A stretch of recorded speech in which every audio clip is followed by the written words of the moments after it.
அன்பான இனிய உறவுகளே, தீபாவளிலாம் முடிஞ்சிருதுங்க. பாண்டியன் ஸ்டோரில் கடைக்கு போகிறாங்க. தங்கமயில அவங்க அப்பா மாமனார் எல்லாரும் வேலை பார்த்துட்ருக்காங்க. அந்த பணம் 10,000 கொடுத்தாரு இல்லையா, அவர் கடைக்கு வராரு. வாங்கண்ணே வாங்க அப்படின்னு பேச அவங்களுக்கு தூக்கி வாரி போடுது. அப்பா இப்போ 10,000 கொடுத்தேன்னு சொல்ல போகிறாரு. அவர் சொல்லாட்டியும் மாமா கேட்க போகிறாரு. இன்றைக்கி கதை கந்தல்ப்பா அப்படின்னு சொல்ல, நீ பேசாமல் இருமா பார்த்துக்குவோம். எப்போ எப்படிப்பா பார்த்துக்குவோன்னு சொல்கிற, இப்போ என்ன நடக்க போகுதுன்னு தெரியலையே அப்படின்னு நினச்சிட்ருக்கிறேன். ஒரு சிட்டை நீட்டமாக லிஸ்ட்டை கொடுக்குறாரு. என்ன வேணும் அப்படிங்கிறாங்க. இதில் இருக்கிறத ஃபுல்லாக எங்களுக்கு பேக்கப் பண்ணுங்க அப்படிங்கிறாங்க. பார்த்தா ஒரு மூடை அரிசி அது இதுன்னு நிறையா ஜாமான் வாங்குறாருங்க. ஒரு 4,500 வாங்கிறான்னு வைங்களேன். அதுக்கப்புறம் பரவாயில்லையே, என்ன விசேஷமா அப்படின்னு கேட்க, ஆமாண்ணே விசேஷந்தான் அப்படிங்கிறாங்க. சின்னதாக ஒரு ஃபங்க்ஷன் வைக்கிறோம் அப்படிங்கிறாங்க. என் பிள்ளைக்கு பிறந்தநாள் வைக்கிறோம், அதுக்கு கொஞ்சம் சிம்பிளாக இல்லாட்டியும் கொஞ்சம் ஓரளவுக்கு ஒரு 50 பேருக்கு கூப்பிட்டு வச்சு சாப்பாடு கொடுக்கலாம்னு பண்ணுறோம். அதுக்கு தான் பரவாயில்ல அப்படிங்கிறாங்க. அதுக்கப்புறம் பணத்தை 4,500 கொடுக்குறாரு. பணத்தை வாங்கிட்டு பாண்டியன் பார்க்குறாங்க. என்னென்ன 4,500 மட்டும் கொடுக்குறீங்க, அதானே பில்லு நீங்கள் சொன்னீங்க, அப்புறம் என்னென்ன அப்படின்னு கேட்க, இல்லை பழைய பாக்கி 10,000 கொடுக்க வேண்டியது இருக்கே, அதை கொஞ்சம் கொடுத்தீங்கன்னா அப்படின்னு கேட்டுட்டானே அப்படின்னுங்கிட்டு தங்கமேல அவங்க அப்பன்னு புலம்ப, என்னது 10,000 கொடுக்கணுமா, என்ன நினச்சிட்டு இருக்கீங்க, நான் தான் 2 நாளைக்கு முன்னாடியே வந்து கொடுத்துட்டு போயிட்டேனே அப்படின்னு சொல்ல, பாண்டியன் ஒரே ஷாக் ஆகுறாரு. என்ன சொல்கிறீங்க, எப்போ கொடுத்தீங்க, யார்கிட்ட கொடுத்தீங்க அப்படின்னு கேட்க, நீங்கள் அப்போ இல்லைப்பா, இதோ உங்கள் மருமக தான் இருந்துச்சு, உங்கள் மாமனார் இருந்தார், அவங்ககிட்ட தான் கொடுத்தேன் அப்படிங்கிறாங்க.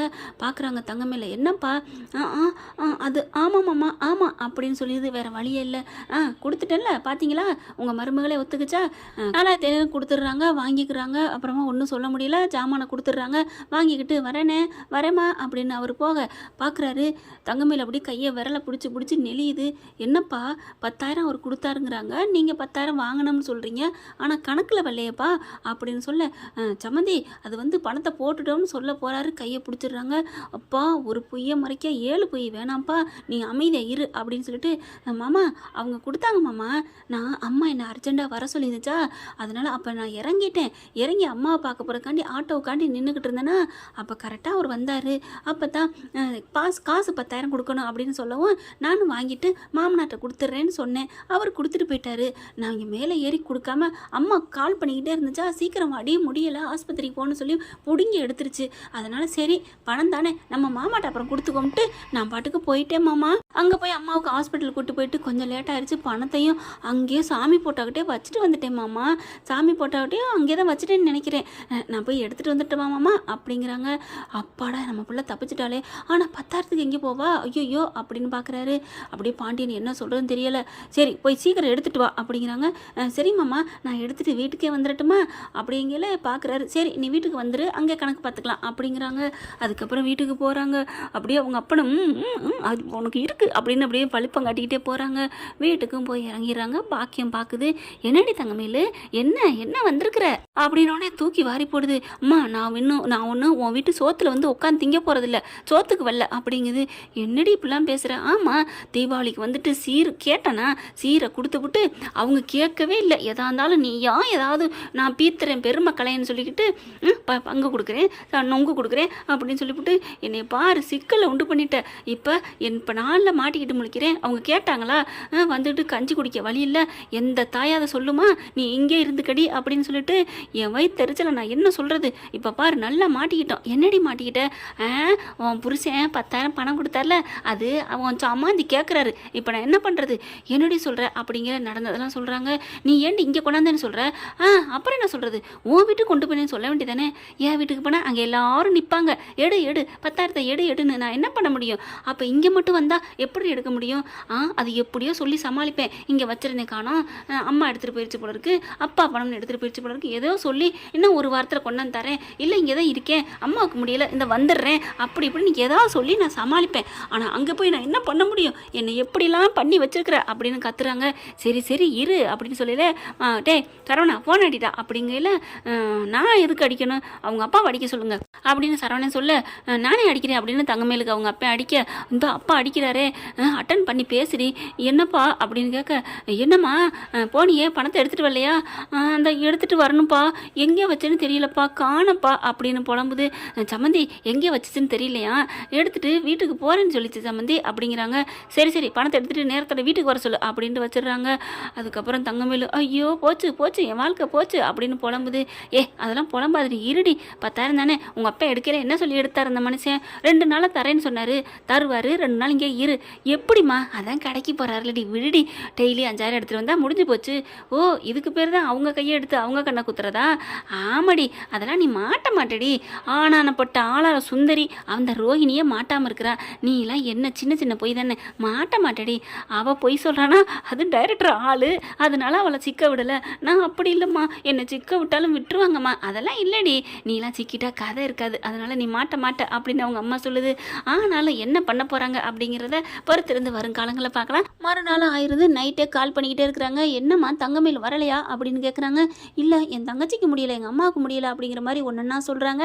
அதுக்கு நடுவில் இங்கே என்ன பண்ணுறாங்க, 2 பேரும் கடைக்கு போய் எங்கேயாவது வட்டி கடையில் போய் வட்டிக்காவது வாங்குவோம் அப்படின்னு போகிறாங்க. ஆத்தாலும் மகளும் ஒவ்வொரு இடமா போய் கெஞ்சுறாங்க. ஆனால் நீங்கள் கொடுத்த ஏற்கனவே கொடுத்த கடனே நீ கொடுக்காம இருக்கியம்மா, எப்படிம்மா உன்னை நம்பி நான் கொடுக்க முடியும் அப்படின்னு பாக்கியத்துக்கு கடன் தர மாட்டேங்கிறாங்க. அம்மா போமா, வாங்கின கடனே கொடுக்குறதுக்கு துப்பு இல்லை, போறியா என்ன அப்படிங்கிறாங்க. ஐயோ என் பிள்ளையோட பிரச்சனைங்க, என் பொண்ணோட வாழ்க்கை பிரச்சனை அப்படின்னு புலம்புறாங்க. அந்த வழியாக கார் டிராவல்ஸ் வந்து நம்ம கதிர் பார்க்குறாங்க. எல்லாத்தையும் பார்த்துட்டு அத்தை அப்படிங்கிறாங்க. ஐயோன்னு தூக்கி வாரி போடுது. தம்பி அப்படிங்கிறாங்க. என்ன நடக்குதுங்க, என்னத்தை, என்ன பிரச்சனை? அவங்க ஆள் ரொம்ப திட்டுறாரு. இல்லை தம்பி, கொஞ்சம் கடை வாங்கியிருந்தோம் மயில் கல்யாணத்துக்கு, அதுதான். அதுக்காக திட்டுறாங்களா? அதுக்கு இப்படியா பேசுவாங்க? அதுக்காக திட்டல, இன்னும் கொஞ்சம் கடை கேட்டோம் அதுக்காகத்தான் அப்படின்னு கேட்க, என்னத்தை ஏற்கனவே கடை வாங்கினது இல்லைங்கிறீங்க, அப்புறம் இதுக்காக மறுபடியும் ஏன் வாங்குறீங்க அப்படின்னு கேட்க, நான் என்ன தம்பி பண்ண முடியும், ஒரு 10,000 நெருக்கு வெட்டு கடை இருக்குது தம்பி, என்னால் ஒன்றும் பண்ண முடியல தம்பி அப்படிங்கிறாங்க. எதுக்கு கடை மறுபடியும் ஏன் வாங்குறீங்க? இல்லை தம்பி, என் பொண்ணுக்காண்டி சீர் செஞ்சோம் இல்லையா, அந்த கடை தான் தம்பி அப்படிங்கிறாங்க. கடை வாங்கி யாருங்க கேட்டா? எங்கள் அப்பாவோ அம்மாவோ, நாங்கள் யாருமே கேட்க மாட்டோமே. அண்ணி உங்களுக்கு தெரியாதா, எல்லார் வீட்டிலேருந்து வாங்குறத வச்சா நாங்கள் சாப்பிட போகிறோம், நம்ம வீட்டில் அப்பா என்றைக்குமே அடுத்தவங்ககிட்ட கையேந்த கூட தானே சொல்லுவாங்க. என்ன அண்ணி, தெரியும் தான், எங்கள் அம்மாவும் அப்பாவும் தான் பெருமை பித்திரன்னு சொல்லிட்டு இப்படி பண்ணிட்டாங்க, நான் என்ன பண்ணுறதுன்னு தெரியல, நாளைக்குள்ள காசு கொடுக்கலன்னா கழுத்தை பிடிச்சிருவாங்களே, நான் என்ன பண்ணுவேன் அப்படின்னு தெரியலன்னு புலம்புது தங்கமயில். இப்போ கூட கல்லாவில் பணம் வச்சோம் அப்படிங்கிறத சொல்லலைங்க, ஏன்னா அப்படியே பழனி மாட்டிக்கிட்டலாம்ல, அதுக்காண்டி சொல்லாமல் இப்படி மறைக்குதுங்க. கதிர் என்ன பண்ணுறாங்க, நல்லவர் இல்லையா, கடவுள் மாதிரி. உடனே பார்க்குறாரு, பைக்கில் பேக் எடுத்து பார்க்குறாங்க, பணம் பார்த்தா ஒரு 11-12,000 இருக்குது. பார்க்குறாங்க, இந்த டிராவல்ஸ் பணம் தாங்க வந்து வச்சுருக்குறாங்க, பரவாயில்ல அப்படின்னு சொல்லிட்டு இந்தாங்க நீ அப்படின்னு பணத்தை கொடுக்குறாங்க 10,000. எதுக்கு தம்பி நீங்கள் ஏன் கொடுக்குறீங்க அப்படின்னு கேட்க, என்ன நீ அண்ணன் பாவம் இல்லையா, அண்ணனுக்காக இதை செய்கிறேன், நீங்களும் பாவமாக இருக்குது, இனிமேல் கடனை எங்கேயும் வாங்காதீங்க, இந்த காசை கொண்டுட்டு போய் அந்த கடனை கொடுத்துவிட்டு அப்புறமா வீட்டுக்கு வாங்க அப்படிங்கிறாங்க. அதுக்கப்புறம் தம்பி நீங்கள் நல்லா இருக்கணும் தம்பி அப்படிங்கிறாங்க. சரி பிடிங்க அப்படின்னு அந்த 2,000 வைக்க போகிறாங்க. தம்பி அப்படிங்கிறாங்க. என்ன அந்த 2,000 தரீங்களா அப்படின்னு கேட்க, எதுக்கு அப்படிங்கிறாங்க. இல்லை 10,000 கொடுத்தா அசல் மட்டும்தான் போகும், வட்டியோட கொடுத்துட்டா முடிஞ்சு போச்சு, இல்லைன்னா வட்டியில் கழிச்சிருவாங்க தம்பி அப்படின்னு கேட்க, அடிப்பாவி எங்கள் அம்மா என்ன இவ்வளோ புழுகுது அப்படின்னு தங்கமேல் பார்க்குது. அதுக்கப்புறம் கதிர் என்ன பண்ணுறாரு, பெட்ரோல் போட காசு வேணுட்டு ஒரு 500 எடுத்துட்டு 1,500 கொடுக்குறாரு. நீங்கள் ரொம்ப நல்ல மனசு தம்பி, நீங்கள் நல்லா இருப்பீங்க, நாங்கள் இனிமேல் இன்னைக்கு நிம்மதியாக நல்லா சாப்பிடுவோம் அப்படிங்கிறாங்க. சரின்னு சொல்லிட்டு கிளம்புறாங்க. நானும் வரட்டுமா தம்பி அப்படிங்கிறாங்க. நீங்களா, எதுக்கு? நீங்கள் கடன்லாம் அடைச்சிட்டு அப்புறம் வாங்க, நான் இங்கே ட்ராவல்ஸுக்கு போகணும் அப்படின்னு கதிர் போயிடுறாங்க. வேணா உங்களை வீட்டில் விட்டுட்டு போட்டுமா? வேணாம் நாங்கள் போய்க்கிறோம், நாங்கள் அந்த காசை கொடுத்துட்டு போகிறோம் அப்படிங்கிறாங்க. சரி கொடுங்க அப்படிங்கிறாங்களா. நீங்கள் போங்க தம்பி, நாங்கள் கொடுத்துக்குறோம் அப்படின்னு கதிர் தலை மறைஞ்சதுக்கப்புறம், அம்மா ஏம்மா இப்படி பண்ண, என்னடி அவர்கிட்ட அந்த மீதி பணத்தையும் கேட்குறப்பா, அவரே 12,000 தான் வச்சிருக்காரு.